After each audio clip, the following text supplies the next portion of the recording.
जय हिंद साथियों, welcome to self study classes with Sumit Jain YouTube channel में आप सभी का स्वागत है।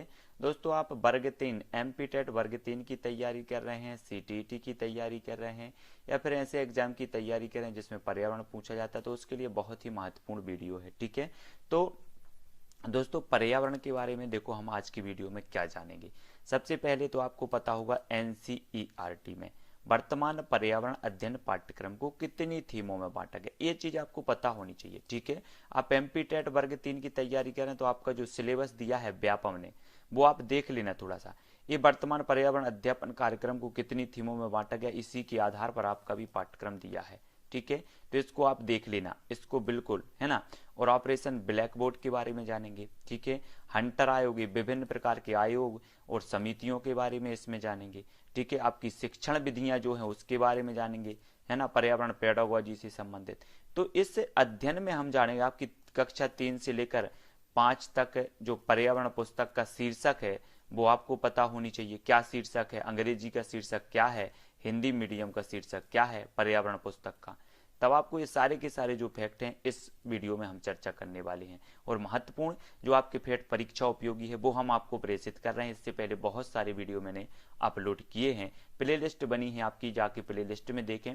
50 से 60 वीडियो अपलोड हो चुके पर्यावरण के, वो जरूर देखें। तो इसके बारे में जानते हैं। चलिए दोस्तों, तो और कुछ महत्वपूर्ण प्रश्नों पर हम चर्चा करने वाले हैं। ठीक है, सबसे पहले देखते हैं पर्यावरण शिक्षा आधारित है, तो सभी को पता है कि ये बाल केंद्रित आधारित है। ठीक है, पर्यावरण अध्ययन में एनसीएफ सुझाती है, तो क्या सुझाती है, बच्चों के स्कूली जीवन को बाहर के जीवन से जोड़ना, ये एनसीएफ सिखाती है पर्यावरण अध्ययन में। ठीक है, पर्यावरण अध्ययन में पाठ्यक्रमों को बांटा गया है, तो 6 थीमों में बांटा गया है पाठ्यक्रम को। ठीक है, ये याद रखना है। वर्तमान पर्यावरण अध्ययन पाठ्यक्रम को 6 मुख्य थीमों में बांटा गया है। देखो, परिवार एवं मित्र, भोजन, पानी, आवास, यात्रा या हम चीजें कैसे बनाते हैं, ये जो है 6 थीमों में पर्यावरण अध्ययन को, पर्यावरण पाठ्यक्रम को बांटा गया है। तो सभी लोगों को याद रख लेना है। आपसे क्वेश्चन आएगा वर्तमान में पर्यावरण अध्ययन पाठ्यक्रम को कितने थीमों में बांटा गया है, तब आपका उत्तर होगा 6 थीमों में। ठीक है, सभी लोगों को याद रख लेना है, मोस्ट इंपॉर्टेंट है। ठीक है ना। और ये हमारे कोर्स में भी है, जैसे हमारा पर्यावरण एवं मित्र है, फर्स्ट टॉपिक पर्यावरण में भोजन है, पानी है, आवास है, यात्रा है, हम चीजें के, ये सारे के सारे टॉपिक जो हैं। और वर्तमान में पर्यावरण अध्ययन को इतने 6 पाठ्यक्रमों में, 6 विषयों में जो है बांटा गया है, तब आपको याद रख लेना है। ठीक है, ईबीएस संक्षेपण का अर्थ है, तो इसका अर्थ क्या होता है, इसका अर्थ होता है एनवायरमेंटल स्टडीज। ठीक है, ये होता है ना। तो याद रख लेना ईबीएस। एनसीएफ 2005 सिफारिश नहीं करती, तो किसकी सिफारिश नहीं करती, कक्षा 1 और 2 में पर्यावरण अध्ययन की पाठ्य पुस्तकों की, है ना। तो याद रख लेना कक्षा 1 और 2 में, है ना।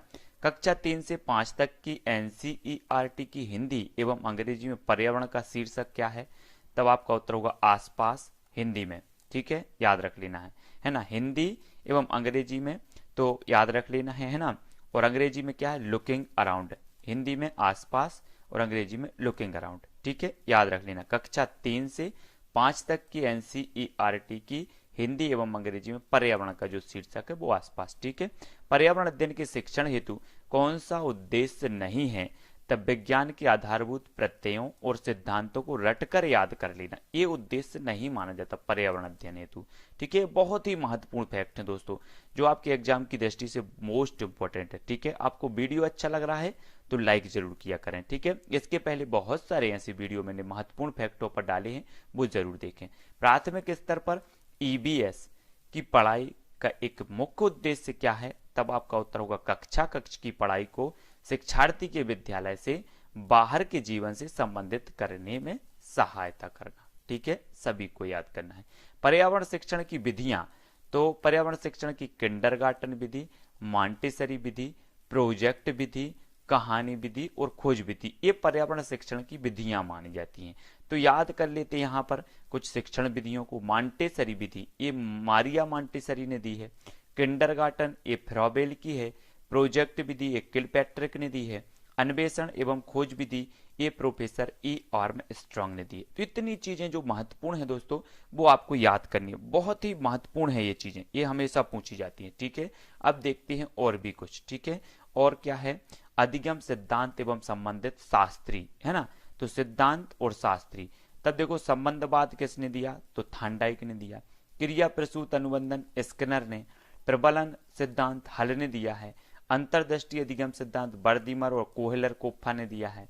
सामाजिक अधिगम सिद्धांत अल्बर्ट बंडूरा ने दिया है ना। क्लासिकल अनुबंधन सिद्धांत ए पावलावरी ने दिया है। तो इनको आपको याद रख लेना है। अब हमें पढ़ना आयोग और समितियां। ठीक है, यशपाल समिति देखो 1992-93 में यशपाल समिति बनी, है ना। इसका जो उद्देश्य था शिक्षा बिना बोझ की, है ना, शिक्षा बिना बोझ की, आपको याद रख लेना है यशपाल समिति, है ना। इसने कहा कि शिक्षा बिना बोझ की। डॉक्टर एस राधाकृष्णन आयोग ये 1948-49 में बना। राष्ट्रीय विश्वविद्यालय शिक्षा आयोग भी इसे कहा जाता है। ठीक है, डॉक्टर एस राधाकृष्णन आयोग या राष्ट्रीय विश्वविद्यालय शिक्षा आयोग। आपसे पूछा जाएगा कि ये विश्वविद्यालय आयोग कब बना, तब आपका उत्तर होगा 1948-49 में। ठीक है, डॉक्टर डी एस कोठारी आयोग 1964 में बना, सामाजिक उत्तरदायित्व व नैतिक शिक्षा के लिए। तो ये चीज आपको याद होनी चाहिए। जस्टिस जे एस वर्मा समिति, जस्टिस जे एस वर्मा समिति 2012 में शिक्षकों की दक्षता की समय समय पर जांच करना, ये इसका उद्देश्य था। जस्टिस जे एस वर्मा समिति, आपसे पूछा जाएगा जस्टिस जे एस वर्मा समिति कब बनी, 2012 में। इसका उद्देश्य क्या था, शिक्षकों की दक्षता की समय समय पर जांच करना, ऐसा हमें देखना है। चार्ल्स बोर्ड समिति 1854 में बनी है।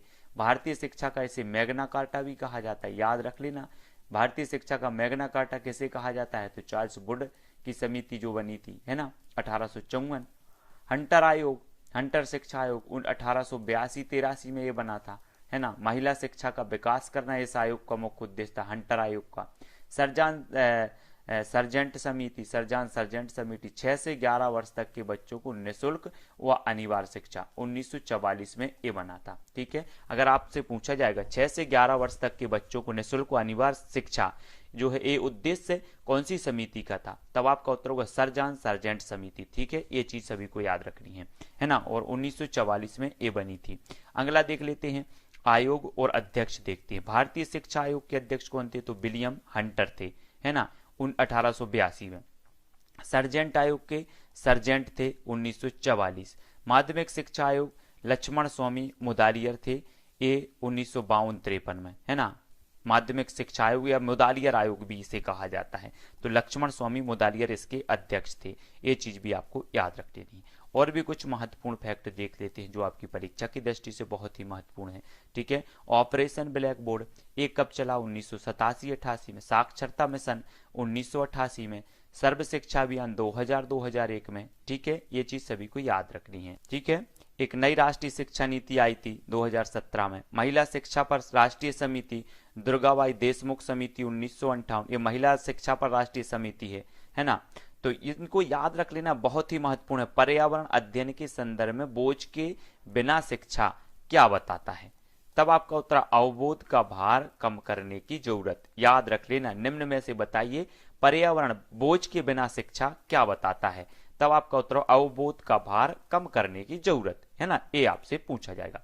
प्राथमिक स्तर पर शिक्षण की खेल विधि आधारित है, तो शिक्षण विधि के सिद्धांतों पर, है ना। प्राथमिक स्तर पर आपसे पूछा जाएगा कि शिक्षण की खेल विधि आधारित है, तब आपका उत्तर वो शिक्षण विधि के सिद्धांत पर आधारित है। ठीक है, शिक्षक की सबसे बहुमूल्य निधि है उसकी छात्रों का विश्वास, ये चीज आपको याद रख लेनी है। शिक्षक की सबसे बहुमूल्य निधि मानी जाती है छात्रों का विश्वास। परियोजना विधि के 6 मुख्य सोपान कौन से हैं, आप लोगों ने पढ़े हैं। स्थिति प्रदान करना, प्रोजेक्ट का चयन, प्रोजेक्ट बनाना, योजना का क्रियान्वयन या मूल्यांकन तथा रिकॉर्ड बनाना। ठीक है, आपसे पूछा जाएगा निम्न में से बताइए कौन सा परियोजना विधि का मुख्य सोपान नहीं है, तब आपको ये मुख्य सोपान स्थिति प्रदान करना, प्रोजेक्ट का चयन, प्रोजेक्ट बनाना, योजना क्रियान्वयन, मूल्यांकन तथा रिकॉर्ड, ये चीज आपको याद होनी चाहिए। ठीक है, पर्यावरण की सबसे प्रभावशाली विधि कौन सी है, तो प्रयोगशाला विधि है। इस विधि में ज्ञान की जो है प्राप्ति स्वयं द्वारा प्रयोग करके की जाती है। भाषा सुपोबली सीखने का सही अनुक्रम क्या है, सुनना, बोलना, पढ़ना और फिर लिखना। ठीक है, ये कौशल माने जाते हैं। सबसे बालक पहले सुनता है, फिर बोलने लगता है, फिर पढ़ने लगता है और अंत में लिखने लगता है। ये चीज आप लोगों को जो है देखना है। पढ़ने की अक्षमता क्या कहलाती है? तो एलेक्सिया और डिसलेक्सिया, ये चीज आपको याद रखनी है, ठीक है। मौखिक रूप से सीखने की अक्षमता अफेजिया और डिस्फेजिया, है ना। लिखने की क्षमता डिस्ग्राफिया। गणित सीखने की अक्षमता डिस्कैलकुलिया, याद रख लेना है ना। प्राथमिक स्तर पर शिक्षार्थियों का आकलन करने का सर्वश्रेष्ठ तरीका क्या है? तो पोर्टफोलियो। क्या है? पोर्टफोलियो, याद रख लेना है। एक अच्छे परीक्षण की विशेषताएं क्या हैं? वैधता, विश्वसनीयता, वस्तुनिष्ठता और व्यवहारिकता एक अच्छे परीक्षण की विशेषताएं मानी जाती हैं। जिन प्रश्नों का उत्तर अलग अलग होता है कहलाते हैं मुक्त अंत वाले प्रश्न कहलाते हैं। जिन प्रश्नों का उत्तर अलग अलग होता है, ठीक है, ये मुक्त अंत वाले प्रश्न कहलाते हैं। आपको याद रख लेना, आपसे पूछा जाएगा निम्न में से बताइए कौन सा मुक्त अंत वाला प्रश्न है। गणित की पेडागोजी हो या पर्यावरण की, सब में पूछा जाता है, ठीक है। तब आपको उत्तर बताना। मुक्त अंत वाले जो प्रश्न होते हैं, मतलब अलग अलग जिनके उत्तर होते हैं, वो इसका सही हो जाएगा, ठीक है। अब हमें देखना है जिन प्रश्नों का उत्तर एक ही होता है कहलाते हैं, तो ये बंद अंत वाले कहलाते हैं, है ना, बद्ध अंत वाले। तो ये चीजें आपको याद रख लेनी है ना। और भी कुछ महत्वपूर्ण फैक्ट हैं जिनको हमें बहुत अच्छे से पढ़ना है ना। ये जो प्रश्न है जीआई टैग के बारे में, आपने सुना होगा जीआई टैग मिला है। तो जीआई टैग अथवा भौगोलिक संकेतक उस उत्पाद को दिया जाता है जो किसी विशिष्ट क्षेत्र का प्रतिनिधित्व करती है अथवा किसी विशिष्ट स्थान पर ही पाई जाती है। जीआई टैग कृषि उत्पादों, प्राकृतिक वस्तुओं तथा निर्मित वस्तुओं की गुणवत्ता के लिए दिया जाता है।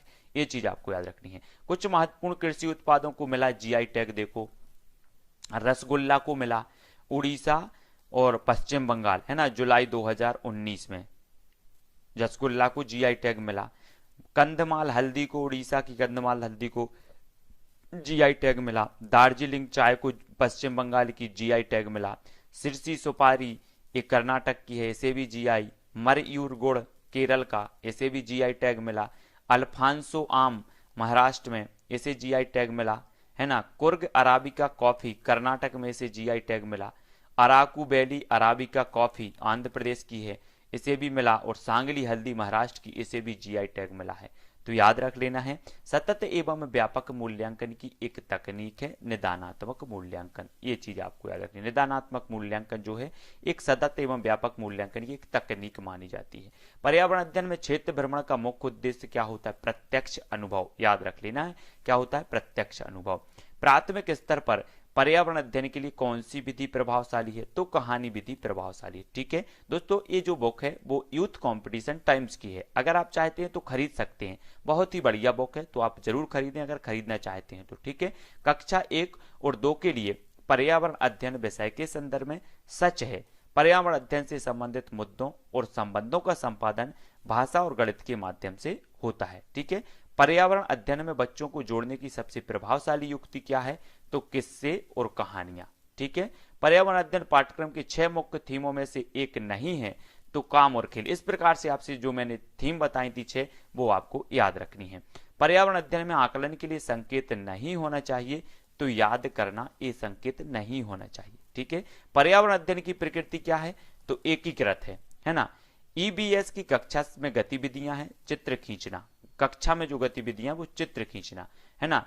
फील्ड भ्रमण श्यामपट्ट का उपयोग, ये ईबीएस की कक्षा में गतिविधियां मानी जाती हैं, ठीक है। तो दोस्तों यहां पर हमने कुछ महत्वपूर्ण फैक्टों के बारे में देखे, आपके शिक्षण से संबंधित, पेडागोजी से संबंधित और पर्यावरण से संबंधित। कुछ जो आपके आयोग थे उनको भी जाना, कुछ समितियां थी उनको भी हमने जाना, है ना। कुछ महत्वपूर्ण फैक्ट थे, वो सारे के सारे फैक्ट आज हमने यहाँ पर जाने। आपको वीडियो कैसा लगा कमेंट में जरूर बताना। इसके पहले बहुत सारे वीडियो मैंने अपलोड किए, उनको आप जरूर देखना। ऐसे महत्वपूर्ण वीडियो, महत्वपूर्ण जो फैक्ट आपको कहीं नहीं मिलते, वो चीज हमने आपको दिए हैं। तो पूरी की पूरी प्लेलिस्ट पर्यावरण की बनी है, लगभग 50 से 60 वीडियो इसमें अपलोड हो चुके हैं और भी निरंतर हो रहे हैं, तो वो जरूर देखें, ठीक है। और टेलीग्राम ग्रुप से जुड़ जाना है। टेलीग्राम ग्रुप से जुड़ने के लिए आपको टेलीग्राम ऐप डाउनलोड करना है, उसमें सर्च करना है IAS स्टडी ट्रिक, ठीक है। तो आज के वीडियो के लिए बस इतना ही। वीडियो को लाइक करें, चैनल को सब्सक्राइब करें। जय हिंद।